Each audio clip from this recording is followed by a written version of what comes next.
এদিকে পশু কোরবানির পর রাজধানীর বিভিন্ন এলাকায় চলছে চামড়া সংগ্রহের কাজ। গেলবারের তুলনায় এবারে প্রতি বর্গফুট চামড়ার দাম ঢাকায় 5 টাকা এবং ঢাকার বাইরে 7 টাকা বাড়িয়েছে সরকার। তবুও দাম নিয়ে চলছে পাল্টাপাল্টি অভিযোগ। চামড়া বেচা কেনার খবর রেখেছেন সহকর্মী সুশান্ত সিনহা। সবশেষ খবর নিয়ে আমাদের সাথে যুক্ত হচ্ছেন সুশান্ত সিনহা। গতবারের চেয়ে এবার চামড়ার দাম কিছুটা বাড়িয়েছে সরকার, কিন্তু আড়ত থেকে দাম কম দেওয়ার অভিযোগ উঠেছে। সরকার তো তাদের দাম সাথে নিয়েই দামটা ঠিক করেছিল, তাহলে এই জটিলতার কারণটা কোথায়? তহিনুর, প্রথমেই বলে রাখি, আমি কিছুক্ষণ আগে যখন পোস্তার আড়ত থেকে এসেছি, সেই পোস্তা হচ্ছে লালবাগের যে আড়তদার যারা হচ্ছে কাঁচা চামড়াটা সংগ্রহ করার পর লবণ দেন, সেই ব্যবসায়ী সমিতি যেটা আছে Dhaka Bangladesh hide skin merchant association, তাদের কাছে আমরা একই প্রশ্ন করেছিলাম যে আপনারা কেন এবার চামড়ার দাম বাড়ানোর পরেও 800 টাকায় কিনছেন, যে চামড়াটা গতবার 850 টাকা বিক্রি হয়েছে কিংবা 900 টাকা বিক্রি হয়েছে, সেই চামড়ার দাম এবার কম কেন? ওনারা বলছেন যে সরকার যেটা বেঁধে দিয়েছে সেটা লবণযুক্ত চামড়ার দাম। এবার কিন্তু একটু সরকার, আপনি যেটি বললেন যে 5 টাকা এবং ঢাকার বাইরে 7 টাকা বাড়ানোর পাশাপাশি একটি কাজ করেছে প্রথমবারের মতো, যে প্রতিটি গরুর চামড়ার দাম একটা ফিক্সড করে দেওয়া হচ্ছে যে একটা বড় গরুর চামড়া 1200 টাকা হবে। এই আড়তদারদের বক্তব্য হচ্ছে, বা পোস্তার যারা লবণ চামড়ায় মাখিয়ে বেশ কয়েকদিন রাখার পরে সেটা প্রসেস করে ট্যানারিতে পাঠান, তাদের বক্তব্য হচ্ছে যেহেতু চামড়ার দাম লবণযুক্ত ঠিক করে দেওয়া হয়েছে, বাসাবাড়ি মহল্লাতে আপনারা যে নিউজে যেটি দেখলেন যারা মৌসুমি ব্যবসায়ী বলে পরিচিত, সেখান থেকে চামড়া সংগ্রহ করে তারা যখন বিক্রি করছে সেটা 800 টাকায় নিচ্ছে। এই কারণে, কারণ এক একটা চামড়া প্রসেস করতে গিয়ে তাদের 300 টাকার মতো লবণ খরচ হয় এবং অন্যান্য পরিবহন খরচ মিলে আরও হয়তো 100 টাকা লেগে যায়। সেজন্যই তারা 1200 টাকায় নিচ্ছে দামটা, সেখান থেকে 400 টাকা তাদের যে খরচ সেটাকে বাদ দিয়েই তারা 800 টাকা নিচ্ছে। এখন প্রশ্ন হলো, চামড়ার দাম এই যে বাড়ানো হলো 5 টাকা, এই খবরটা শুনতে যতটা ভালো, বিপরীত চিত্রটা কিন্তু একটু অন্যরকম, সেটি আরও ভয়াবহ। কেমন?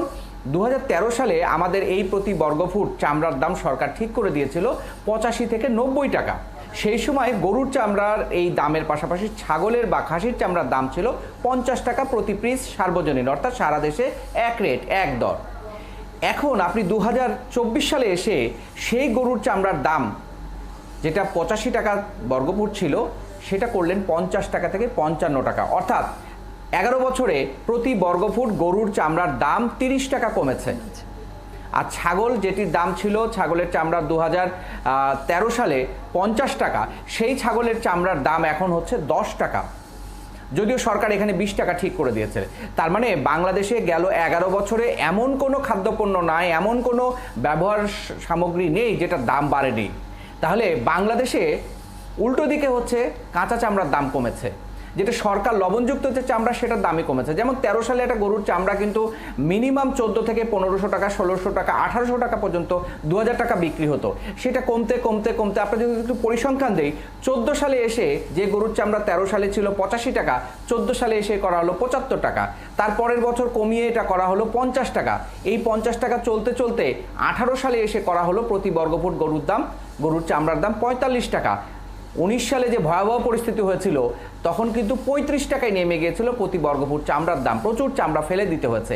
এবারও কিন্তু যেটা তারপরে খানিকটা বাড়তে বাড়তে বাড়তে এখন 55 টাকা এসেছে। এটা মোটেও যথেষ্ট নয়, কারণ চামড়ার বিক্রি করবার কোনো বিকল্প জায়গা নেই। ঢাকা শহরে আপনি চামড়া সংগ্রহ করবেন, 6 ঘন্টার মধ্যে যদি আপনি লবণ দিতে না পারেন চামড়াটা নষ্ট হয়ে যাবে। এক একটা চামড়ার ওজন, গরুর চামড়ার ওজন তো 10 থেকে 12 কেজি। এটা আপনি চাইলেই টেনে নিয়ে বেড়াতে পারবেন না, কারণ পরিবহন খরচটা অনেক বেশি। যার ফলে আপনি যখন ট্যানারি থেকে চামড়াটা যখন নিয়ে যাবেন পোস্তার আড়তের দিকে, তখন ওই বিক্রেতারা যদি 4জন 5জন যদি মনে করে যেটার দাম 800 টাকার বেশি দেবো না, আপনি 3টা জায়গা ঘোরার পরে আপনার ট্রাকের তেল খরচ বাড়বে, পরিবহন খরচ বাড়বে, সেই বিবেচনা কিন্তু আপনাকে দিতে বাধ্য হবে।